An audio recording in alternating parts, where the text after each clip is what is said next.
ఆవేశాలు ఉన్నాయి, ఒకరోజు ఆవేశాలు పోవు. బాధ ఉంది మనసులో, చాలా ఓసారి మీకు అవే జ్ఞాపకం కూడా వస్తూ ఉంటాయి. ఎందుకంటే మీకు జరిగిన అన్యాయం తలుచుకుంటారు. మీ కింద నుండే కార్యకర్తలు వచ్చి వాళ్ళు కూడా బాధపడతారు.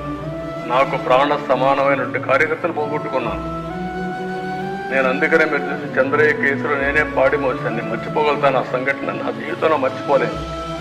ఎందుకు అతను చేసినటువంటి త్యాగం అది. అలాంటి వాళ్ళందరూ ఉన్నారు, వాళ్ళు మన ముందర కనపడిస్తూ ఉంటారు. కానీ మనకు ఒక బాధ్యత కూడా ఉంది. ప్రజలు మనకిచ్చింది కక్ష తీర్చుకోమని అధికారం ఇవ్వలేదు, తప్పులు చేసిన వాళ్ళని క్షమించమని కూడా ఇవ్వలేదు. అది కూడా అసమర్థం అవుతుంది. ఆ విషయం కూడా మీరు గుర్తుపెట్టుకోవాలి.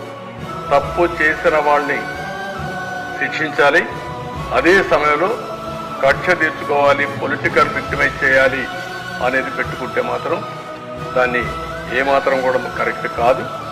మనం అధికారం ఇచ్చింది చట్టాన్ని గౌరవించడానికి, రాష్ట్ర ప్రజలకు మెరుగు చేయడానికి ఇచ్చారు. ఈ ప్రాసెస్లో కొంతమంది సఫర్ అయ్యాం.